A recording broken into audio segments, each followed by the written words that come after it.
Joining us now on the program, our last guest today is the superintendent of the Bloomfield Hills School District. Patrick Watson joins us now on the Oakland County Megacast. Pat, thank you for being with us today. Good morning. Thank you. Appreciate it. How are you? Doing well. How are you? How are things going over in the Bloomfield Hills School District as schools now starting to return back to some in-person learning following the governor's goal of that March 1st return? We're doing well. You know, we've been back since early February, and so that's gone incredibly well. And we're also planning out our full return coming up in the next few weeks here, potentially looking at April 5th as the main date, but also realizing that with House Bill 4048, we're looking at what the implications of that might be for us here in Bloomfield Hills.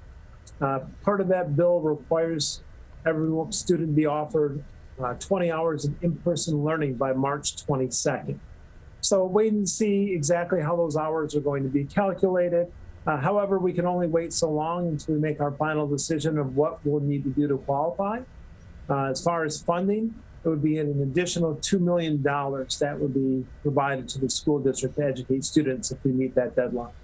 So as of now, with that being the case and your plans for meeting that deadline once you get the full regulations of what needs to be done to be qualified for that, what's the difference between the current in-person method and hybrid methods that are in place and what may be the case at that point in time? Right. So right now we're planning for a full return on April 5th. That would be everyone that wants to come back in person able to come 5 full days a week. During lunch, we would have 6 feet of social distancing, and during class time, we would have 3 feet.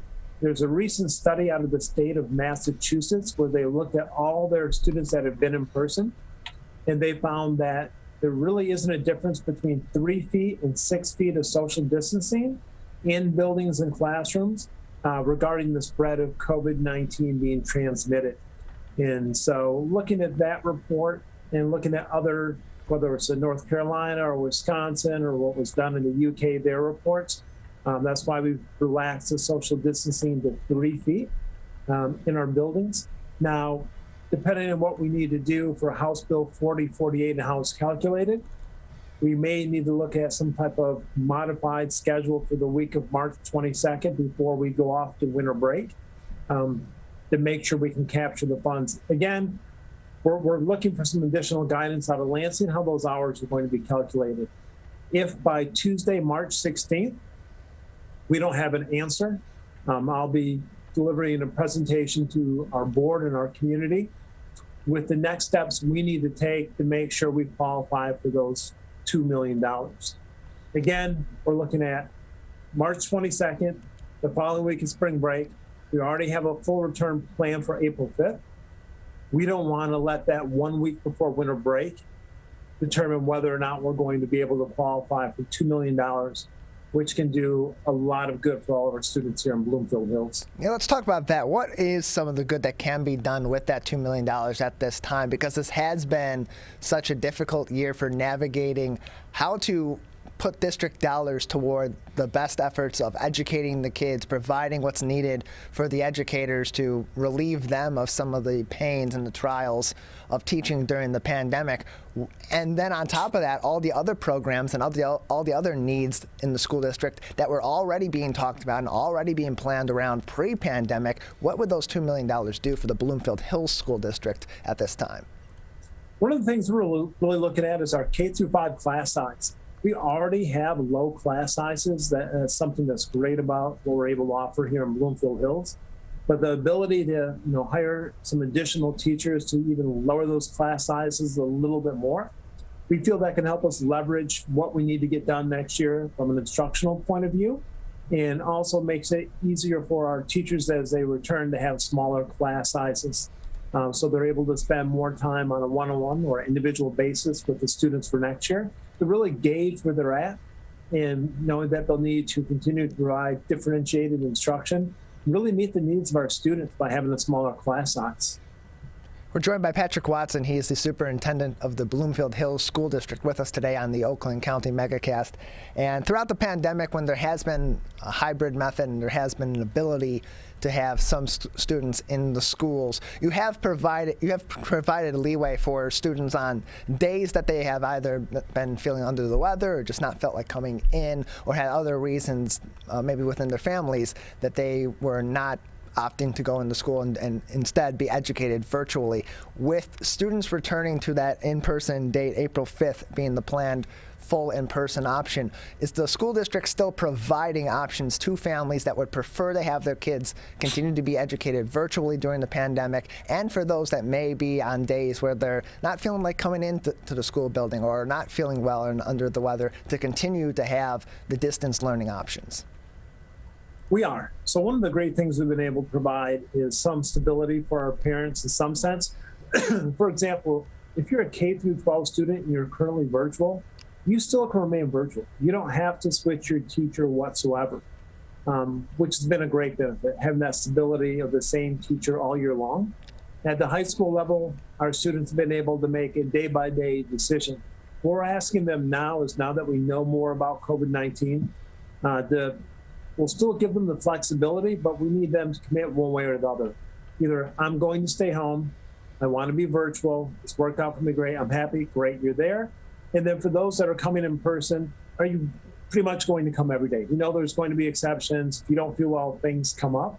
And we were looking to kind of have students kind of really pick one of those, but still have the flexibility. So teachers can plan.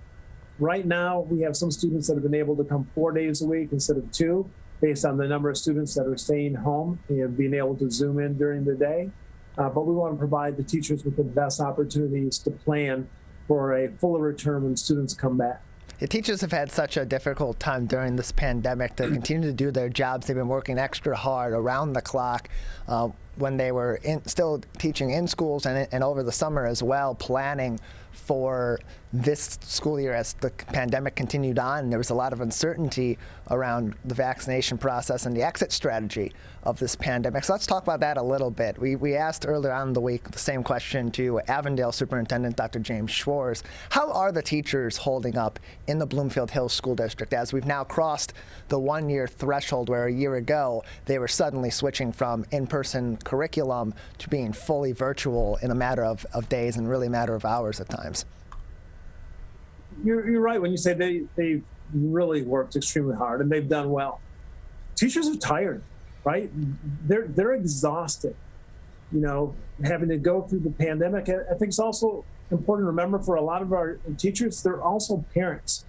So not only are they working and doing, which so many people are also doing, I get, but then they're parents on top of that. And they're going home and having the same struggle that other parents are having when they get home.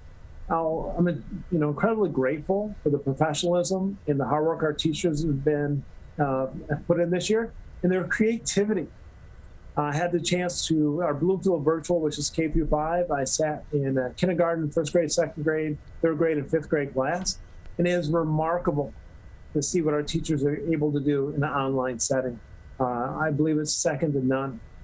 I think we're also looking forward to next year and learning or taking what we've learned from the pandemic as far as some of our new best practices and creating a new normal for school and what that's going to look like for our students, especially at the higher level, like the high school level. Just having that flexibility to have classes in person, have classes online, but having your classes that are online taught by a Bloomfield Hills high school teacher. Again, that was one of the benefits of our plan this year. Our students didn't have to work with a third-party vendor. They had Bloomfield Hills high school teachers. They were able to keep their schedule. They were able to stay home or come in. And I think it was a great response to the pandemic. There's no ideal model, right? So if we back all the way up to August, here we are in Bloomfield Hills. We're on Zoom meetings with educators from Israel, Denmark, Japan, South Korea, Canada, talking about best practices. We also had over 20 other school districts from around the country with us as part of this consortium we built to look at best practices. At the end of the day, there's pros and cons to every hybrid model. it's not going to work for everyone. So it's not like, oh, we should have done what this district did. This is great. Well, for a certain set of parents, I'm sure it really is. We kind of focused on what we thought would be in the best interest of our students, and especially, again, going back to high school, how can we help with their mental health? Well, knowing that you're going to keep your schedule, knowing that you have flexibility, knowing that you're going to have the opportunity to decide whether or not to come in. And they were able to also put in something called Black Hawk Hour, which allows students to get small group or more one-on-one attention. And it pushed our school back, or start date for the high school, all the way back to 9:30. And so that's proved very beneficial for our students as well. And how are some of those changes being explored for the future? You talked about some of the benefits that came from having the later start, and there's been a lot of discussion on that in the educational field and the educational realm over the last several years, even dating back to when I myself was a Bloomfield Hills Schools student, about the potential need or benefits of bringing particularly the later school levels into a later start time for their education, for their general well-being. Is that being discussed after things have been operated during the pandemic that have worked out successfully for your students? That's definitely being discussed. You know, coming up in April or May, I'll be bringing a proposal to the board to move the high school to a later start time. What that time is still yet to be determined. But this is a 20-year conversation that's been going on that you alluded to in public education. You look at the American Academy of Pediatrics and CDC recommendations, and all the data that's out there clearly states that a later start date, not just for adolescents, but for all students, is beneficial. So we'll be exploring that, and I'll be making a recommendation to the board in the next couple months about a path forward for having that. The other thing that is we realize is that for some people, they love the virtual option. Their students will thrive. They love the flexibility. We have parents that are in our virtual academy that are out of state and out of the country, whose students participate every single day, and they loved it. So we will next year have our Bloomfield Virtual K-5 still available. We'll also have, for those students in grades 6 through 12 who want a full virtual experience, that opportunity for them as well for next year. And we're not thinking it's going to be because people feel there's a health benefit to it or they're at risk of coming potentially into the building. We're seeing that, again, we will have some. We're seeing as for those that this was a model that works best for their child, they want to continue with it. And one of our goals is to make sure we provide those opportunities for our parents and for our students.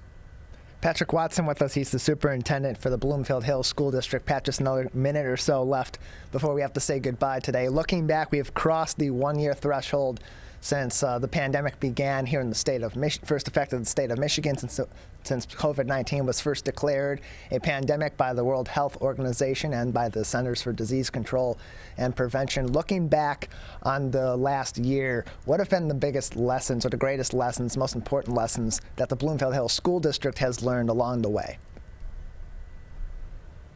I think it's to take risks is one of them.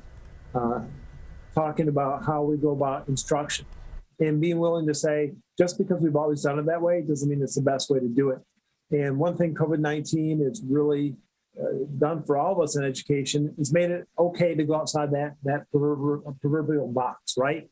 And let's try something new. If it doesn't work, we'll try something else. And having that growth mindset, because no one's really done it before. There's no game plan. Okay, when the pandemic hits, here are the things you need to do in your crisis plan to make sure you're successful. And so I think that freedom really allowed our staff and our teachers to really be creative with how we educated our students. And they really nailed it time and time again, which has been just a great pleasure to see. Well, Pat, we appreciate having you on today. Thank you for joining us. I appreciate it. Thank you.